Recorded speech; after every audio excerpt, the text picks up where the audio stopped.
What's going on, y'all? Welcome back to the School Psych Corner.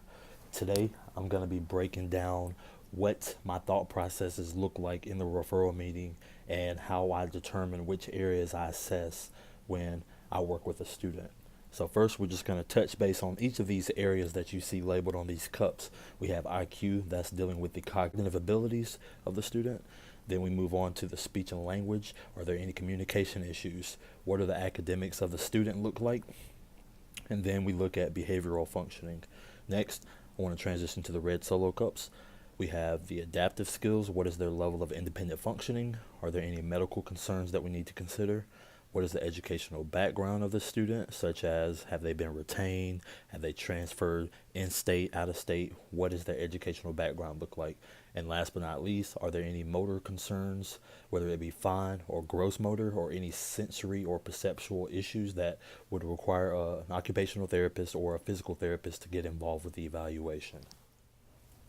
So, the case that I'm going to discuss today is a completely made up case, but nonetheless one that I see quite often and is a pretty typical case when it comes to students' difficulties. The kid's name is Thomas. Just to be clear, I'm not even sure if I've ever tested a kid named Thomas, but nonetheless, Thomas is a fourth grade student that has been struggling with reading skills since about second grade. He has received interventions in second grade and third grade, and now it's to the point to where content is becoming more difficult and he is unable to comprehend what he's reading. His fluency skills have improved tremendously to where he's a great reader, but he struggles with gathering information from what he's read to be able to answer comprehension questions.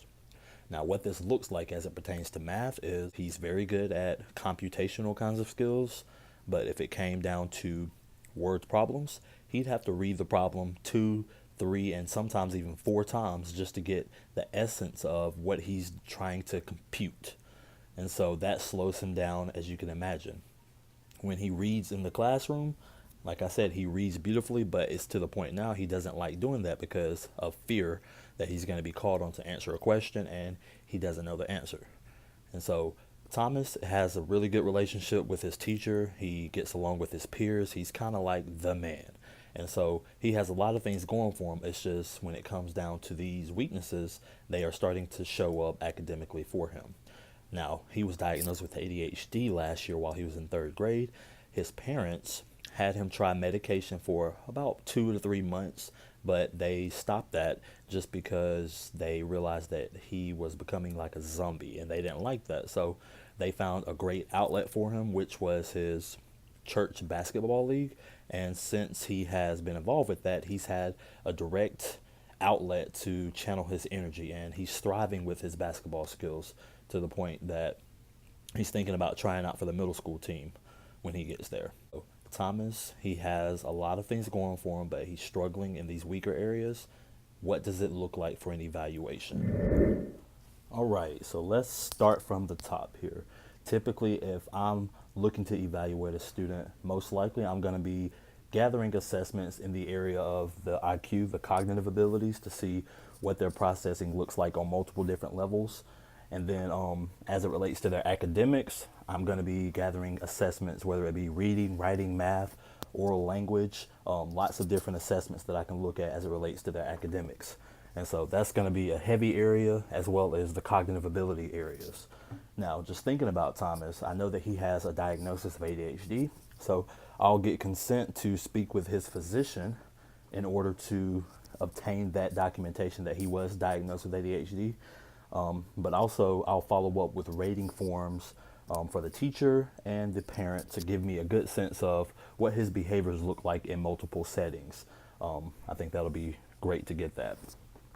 Knowing that he received interventions in second and third grade, I might want to follow up with his records or with teachers to see exactly what interventions he did receive. And I think that'll be very beneficial to understand if he's worked on the comprehension skills and what progress he has made towards that. So, if you look at the areas in which the cotton balls are in, this is most likely where my attention will be focused as it relates to the evaluation for Thomas. So you'll notice not all of the cups received any cotton ball indicators, And the reason is there weren't any speech or communication concerns that were discussed. The Thomas seems to have great adaptive skills as far as independent functioning, and his motor skills seem to be intact. There weren't any concerns. He's playing basketball for his team, and nothing was brought up as it relates to his handwriting or just being able to use his fine motor skills in the classroom. So these areas were intentionally left out, and they won't really maintain the focus for this particular evaluation. Thanks for listening in on this in-depth view of how I think through a case whenever we're in the referral meeting. I hope that you find this helpful, and I'll see you back for the next part of the meeting.